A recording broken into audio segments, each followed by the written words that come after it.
بسم اللہ الرحمن الرحیم۔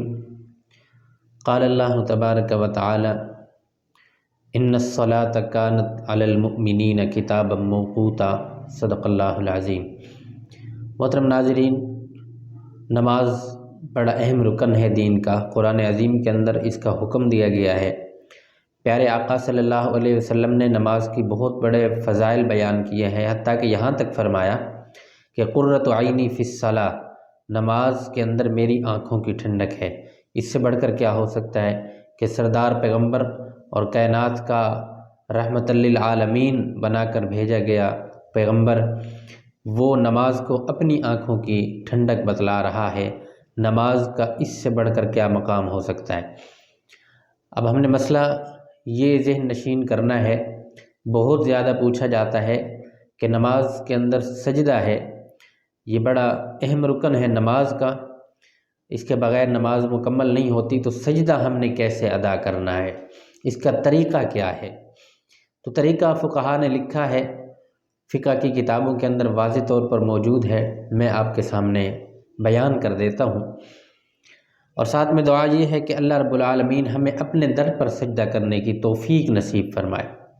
غیروں کے در پر سجدہ ریز ہونے کی، قبروں کے سامنے، سورج کے سامنے، الغرض جتنی بھی اللہ کے علاوہ مخلوقات ہیں ان کے سامنے سجدہ کرنے سے اللہ ہمیں محفوظ فرمائے۔ اللہ رب العالمین سے دعا ہے کہ اللہ رب العالمین اپنے در کا ہم سب کو محتاج بنائے۔ سجدے کے متعلق نبی علیہ الصلوۃ والسلام نے فرمایا کہ اگر غیر اللہ کا سجدہ جائز ہوتا، حلال ہوتا، تو میں سب سے پہلے بیوی کو حکم دیتا کہ اپنے خاوند کو سجدہ کرے۔ تو اس لیے اللہ کے علاوہ کسی کو سجدہ نہیں کرنا، یہ حرام اور شرک ہے، اور یہ شرک ایسا ہے کہ اللہ رب العالمین نے خود ارشاد فرمایا قرآن عظیم کے اندر، فرمایا ان اللہ لا یغفر ان یشرک بہ ویغفر ما دون ذلک لمن یشاء، کہ میں شرک معاف نہیں کروں گا، دنیا جہان کا کوئی گناہ بھی ہوگا اگر رب چاہے گا تو معاف کر دے گا، لیکن شرک ایسا ہے، غیر اللہ کو سجدہ کرنا ایسا ہے کہ اللہ چاہتے ہوئے بھی معاف نہیں کرے گا۔ تو اس لیے ان سے بچنا ضروری ہے۔ سجدہ کیسے کیا جائے؟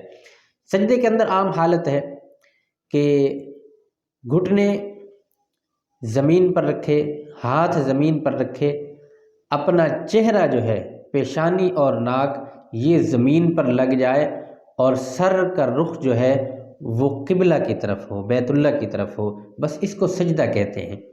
یہ ایک خاص جو ہے انسان کا وقت ہوتا ہے، اور یہ ایک مخصوص انداز ہے سجدہ کرنے کا، تو یہ اس کو سجدہ کہیں گے۔ پاؤں کی انگلیاں قبلے رخ ہوں اور پاؤں زمین پر ہوں، زمین سے اٹھے ہوئے نہ ہوں، گھٹنے زمین پر لگ جائیں اور ہاتھ زمین پر ہوں، پیشانی اور ناک جو ہے انسان کا چہرہ یہ زمین پر لگ جائے، ایسی کیفیت کو سجدہ کہتے ہیں۔ باقی سجدے کے اندر لوگ بازو کبھی کھول دیتے ہیں، کبھی پورے بازو وہ زمین پر رکھ دیتے ہیں، بازو کو زمین پر نہیں رکھنا، زمین پر صرف ہاتھ رکھنے ہیں۔ اگر پورا بازو زمین پر رکھیں گے تو سجدہ آپ کا متاثر ہو جائے گا، ٹھیک ہے۔ باقی نماز کے اندر جو جماعت کے اندر پڑھ رہے ہوتے ہیں، بہت سارے لوگ ہوتے ہیں، صف بندھی ہوتی ہے، وہاں بازو اگر زیادہ نہ کھل سکیں تو کوئی حرج والی بات نہیں ہے، بلکہ وہاں بازو کو کھولنا حرج بن جاتا ہے، دوسرے ساتھیوں کو ساتھ میں کھڑے اور ساتھ میں سجدہ کرنے والوں کو تکلیف ہوتی ہے، چونکہ کوہنیاں باہر نکل آتی ہیں اور وہ ان کو لگ جاتی ہیں اور اس طرح دقت ہوتی ہے۔